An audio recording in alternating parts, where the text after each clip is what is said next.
Hoje nós temos uma professora, uma contadora, uma escritora, ela que é CEO, fundadora da BM Finance Group, com sede aqui em Curitiba e filiais no Rio de Janeiro e também em Nova York. Deixa eu ver se ela já está conectada aqui com a gente. Beatriz Mechnik, é isso, Beatriz? Tudo bem?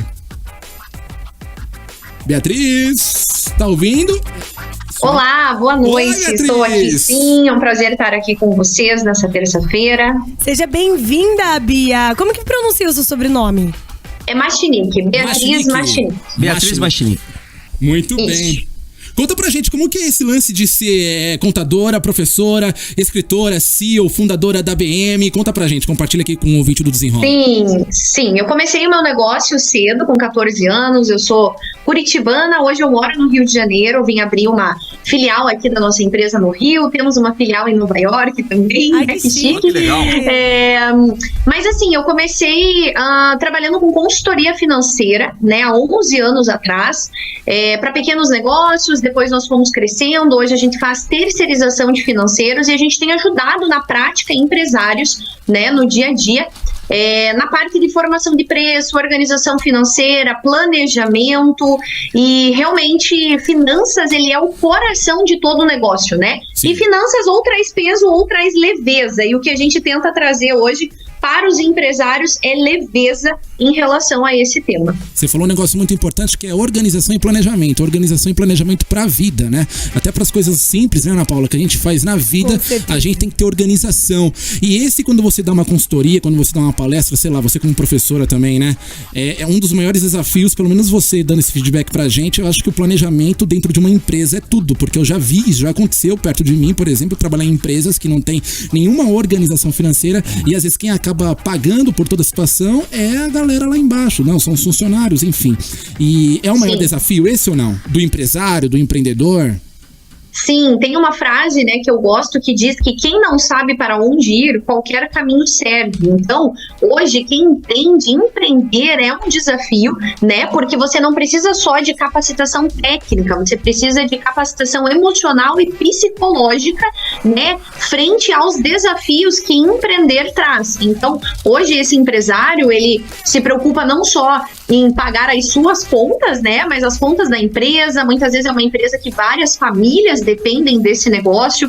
Na pandemia eu pude ver muita coisa relacionada a isso também, estar no dia a dia com esses empresários. Então posso dizer para vocês que é um aprendizado imenso. Eu chego a falar com 10, 15 empresas diferentes por dia, de vários lugares do Brasil, e realmente, né, você precisa ter planejamento de curto, médio, longo prazo, até porque tem aspectos que estão fora do alcance do empresário, mas afetam ele, né? Então realmente exige muito de quem está à frente aí de um negócio.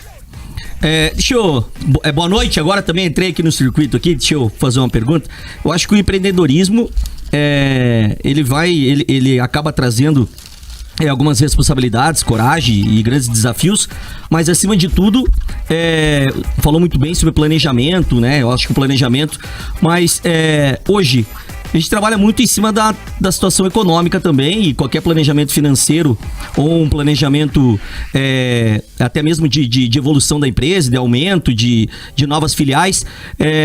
Como você tem trabalhado isso junto aos parceiros, aos empresários, com essa oscilação muito grande da economia e trazendo algumas dificuldades em alguns setores e evolução em outros? Então, o Brasil está muito no momento de muitas pessoas estão voando e conseguindo obter resultados satisfatórios, e outros ramos tendo uma dificuldade muito grande de sobrevivência, né?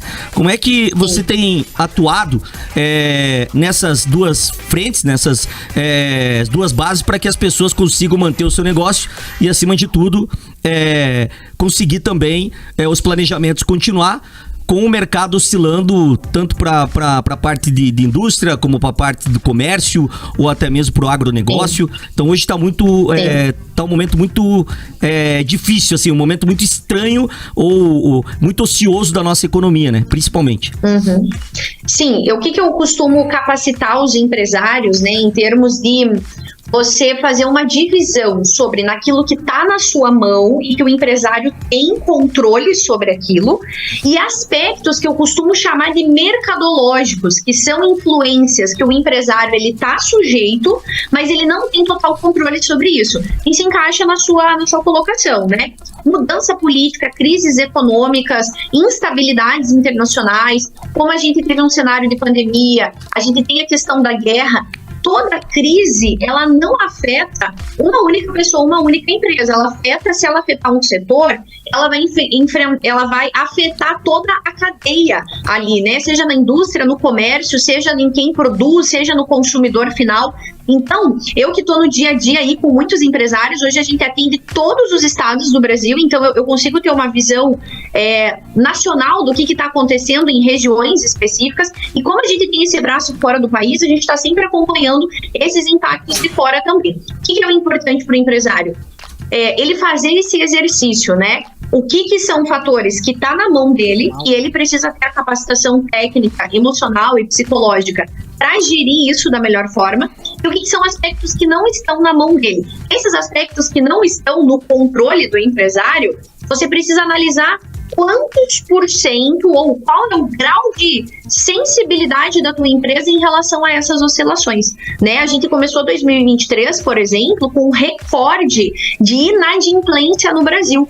Então, a gente teve um crescimento de 20% na inadimplência comparado aos últimos anos. Sim. A gente tem mais de 70 milhões de brasileiros hoje inadimplentes, né? A gente tem aí 12 milhões, mais ou menos, nas estatísticas, considerado um grau de inadimplência grave, sério, né? E finanças ou traz peso ou traz leveza. Então, realmente é muito desafiador para quem está à frente de um negócio. Planejamento, conhecimento, você ter o amparo de profissionais também, que às vezes são especialistas no assunto, tem uma bagagem maior em relação a isso, pode ajudar o empresário nessas situações. E o valuation da empresa, ele pode ser hoje talvez o respiro que a empresa precisa para superar o momento econômico, assim, eu digo, a força da marca que a empresa tem no mercado, ela consegue fazer com que o trabalho interno, que as suas atividades continuem acontecendo, mesmo com, às vezes, algumas dificuldades de investimento, algumas dificuldades de buscar dinheiro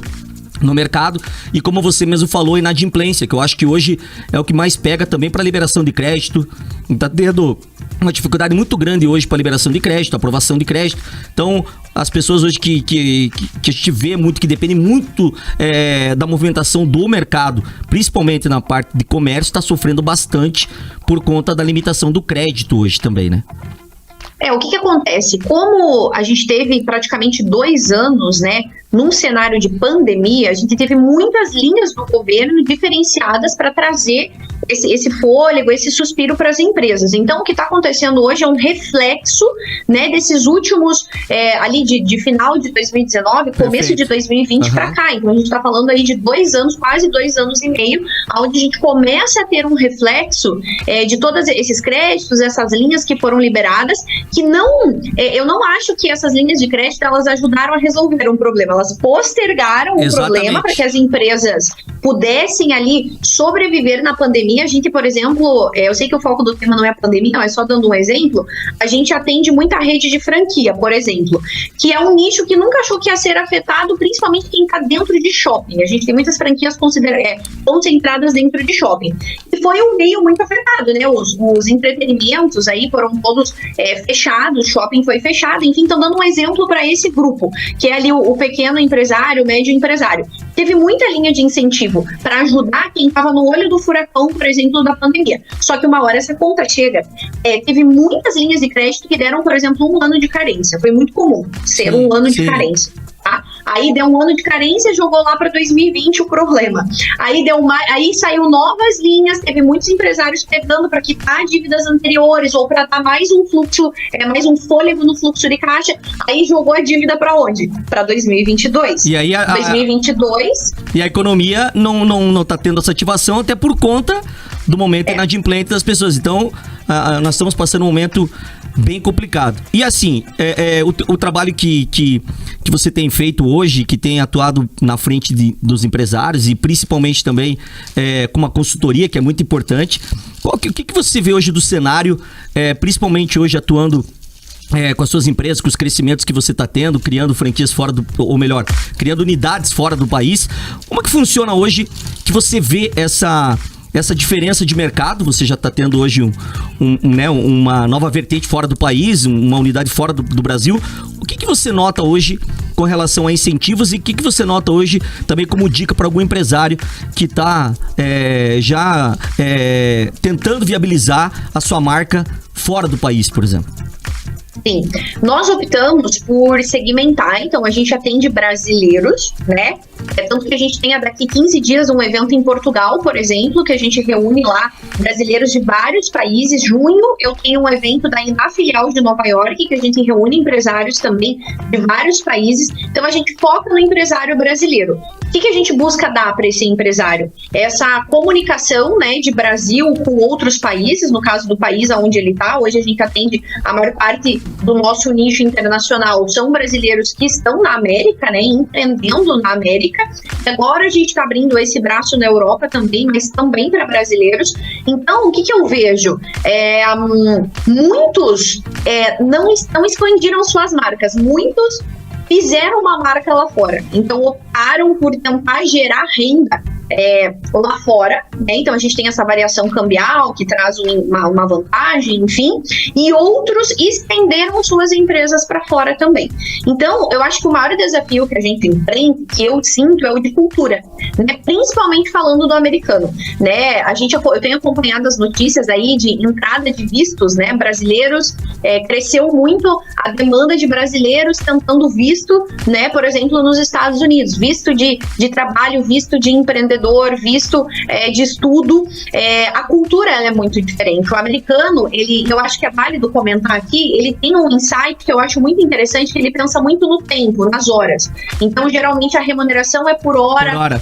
Você trabalha uma determinada carga horária. É curioso lá, porque quando eles vão consumir alguma coisa, eles pensam, isso aqui custa X horas do meu trabalho. Então, é muito caro. Sim. Ou é muito barato. É uma cultura interessante, eu falo muito disso aqui no Brasil, embora não é ainda tão claro essa questão, mas se for ver, nós vendemos o nosso tempo, nós vendemos as nossas horas de trabalho, independente do segmento que cada empresário aí atua. E o tempo está cada vez escasso, né, Beatriz?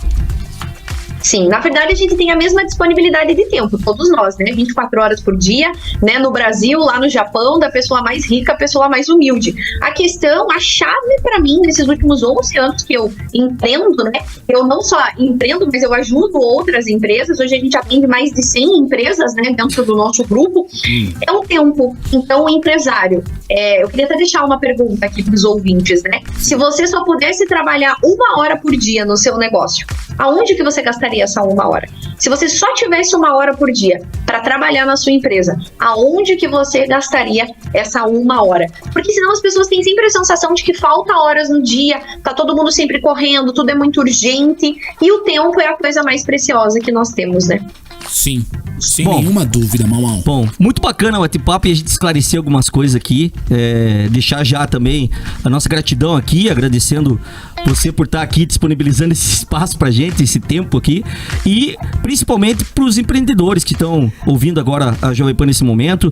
Você que tá pensando como sair da dificuldade que você tá enfrentando no seu negócio, ou até mesmo o aumento disso, você tá querendo ampliar os negócios. Eu acho que é muito válido procurar um profissional com a qualidade, com o conhecimento que tem a Beatriz aqui. Em nome do Grupo Jovem Pan, em grupo também do nosso programa Desenrola, eu quero agradecer de coração aqui a sua participação e também deixar os seus contatos, canais digitais, para que a gente também já comece a seguir aqui, tirar dúvidas. Fique à vontade. Sim, obrigada a vocês pelo espaço, né? Eu tenho Instagram, @BiaMartinique, né? Lá eu compartilho diariamente aí sobre esses desafios do empreender, deixo dicas, gravo muito conteúdo, faço lives semanais também sobre gestão financeira, então eu deixo a indicação aí para os colegas e que a gente possa realmente optar pelo caminho da leveza, né? Finanças ou traz peso ou traz leveza, então quanto mais conhecimento a gente adquirir sobre esse tema, certamente a gente vai trilhar um caminho de leveza. Muito obrigado pela sua participação. Galera, então, fala de novo o Instagram pra gente. Fala Instagram de novo aí, só pra pra gravar. É @BiaMachnik. Bia M-A-C-H, vocês já me acham por lá, meio diferente mesmo meu sobrenome, mas não tem concorrência, não tem ninguém com meu nome. Espero encontrá-los lá também, fiquem à vontade aí, quem quiser mandar uma pergunta, enfim, vai ser um prazer. Muito obrigado, salva de palmas pela participação da nossa convidada. Beatriz Machnik, ao vivo aqui no Desenrola na Pan. Beatriz, sucesso pra você. Vocês vão abrir agora em Nova York, é isso? Nós já abrimos, né? A gente tem há 2 anos, a gente tem um evento previsto lá para junho, né? Nossa turma tá confirmada, já fica o convite aí para quem quiser aproveitar para passear na Selva de Pedras, né? No Centro Financeiro do Mundo, a gente traz muitas experiências legais aí para os empresários. Então, muito bom, fica aí o convite. Abraço, sucesso, hein, Beatriz? Senhoras e senhores, Beatriz aqui no Desenrola na Jovem Pan. Vamos sair? Daqui a pouco a gente já volta. Tchau.